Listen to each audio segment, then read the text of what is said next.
Now let's just get on to the storytellers. Very exciting. Let's go bring her up. Keep up the motion for Terri Silverstone. Thank you.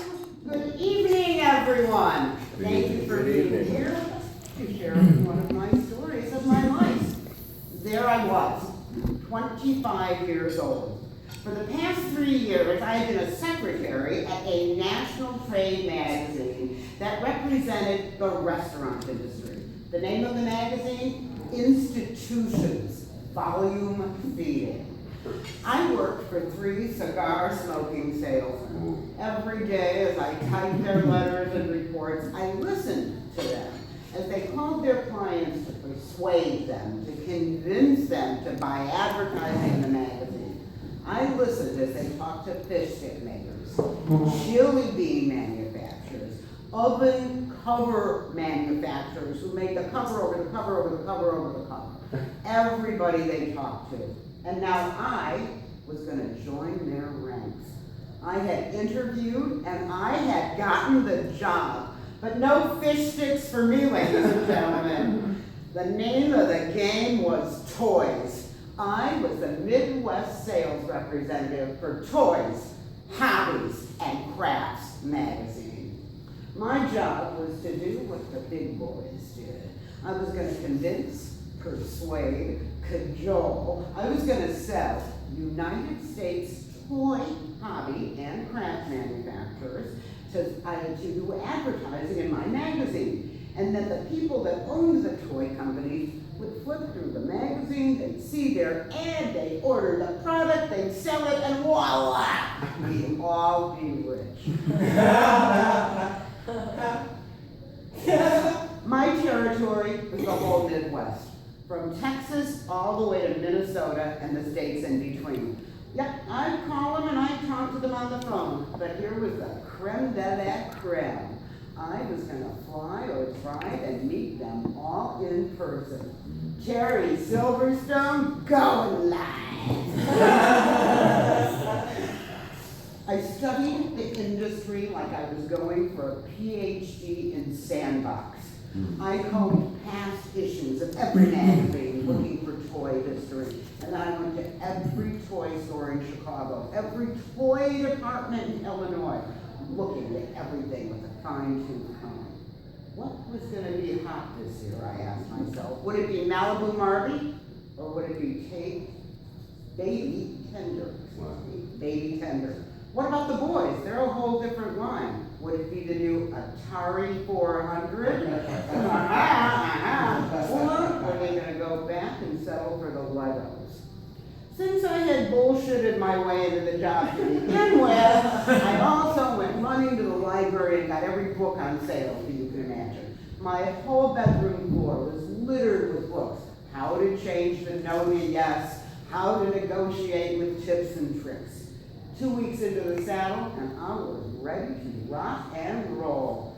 I called my boss, Kevin, based in New York, and I told him I'm going to hit the road, I'm going to Ohio. What I was not prepared for was Kevin saying to me, he thought he'd go with me. A note here about Kevin. Kevin was 35, really, really skinny, thick, black glasses, and sweaty. He was always sweaty. On top of it, he was a screamer. I was going to have a screaming, sweaty 35-year-old pushing up his glasses with me for 4 days. I thought I was going to puke. But I had no choice. I had to go. This was my job. So I washed it, I folded it, and I packed it. It, of course, being my pair of pantyhose. And then I got ready to go. When we met at the Toledo, Ohio airport, Kevin, dressed in a tie-dye t-shirt underneath his suit jacket, hugged me and dove right in. "Tiger," said Kevin. "Tiger, this is it. I want to tell you something, Tiger. The most important thing here is taking notes and follow-up. You got that, Tiger? Every day after these meetings, I want you to go back to your room and I want you to write a thorough call report on every meeting we went to. then I want you to write a letter. I want you to write that client, I want you to thank him. I want him to know that you're after the business, that you want to close the sale. The sale is for closing. And you know what, Tiger? What I just said is an imperative. Every night you be right. Okay, with that, we began schlepping. We went across Ohio. We went to doll manufacturers. We went to hula hoop manufacturers. We went to the paint by number kit makers, and every toy, every craft, and every hobby in between. For 3 days, we had breakfast, lunch, and dinner with a client. And in between those 3 meetings, we had meetings.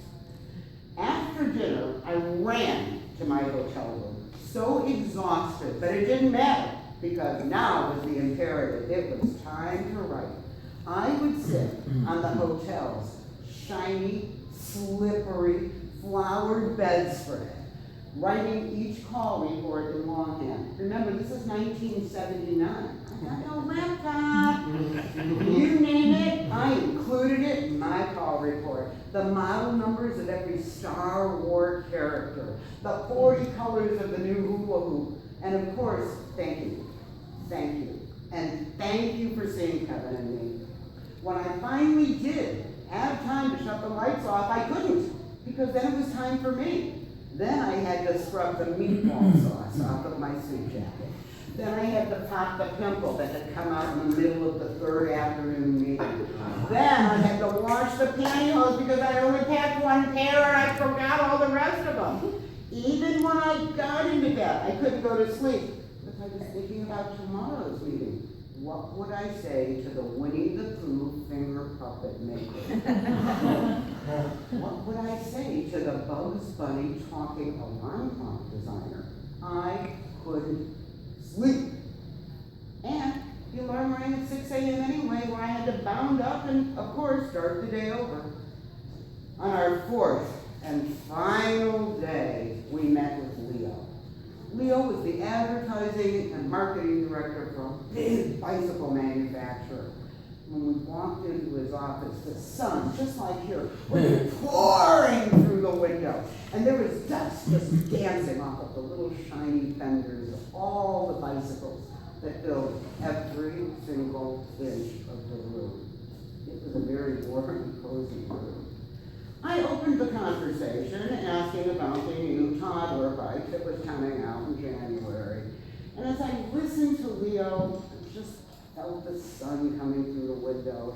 I took a moment and thought about my call reports, and I thought about maybe a blanket or something comfortable.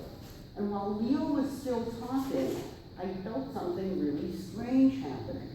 I felt my eyes crossing. It was the oddest feeling I had ever had. I'd look at Leo, and my eyes would cross. Then I'd open them again, and what's going on? I decided I would rest them for a moment. Just for a moment, just to the count of 5. Shut my eyes. 1, 2. The next thing I heard was Kevin screaming, "Terri, put your goddamn legs together! What the fuck is going on with you? Get up! We're out of here!" I ran out of the alley. I ran into the car. I said to Kevin, "I must have narcolepsy. Take me to the hospital." But he wouldn't listen to me. He wouldn't listen to me. "Close the door!" he screamed. "We are out of here. Close the door. Close the sale." Oh, first, I just had to close my eyes.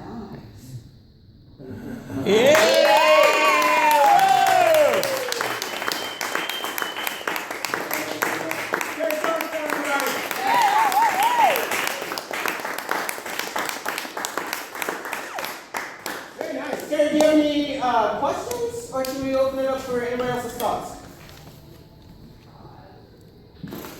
Throw stones? Anything?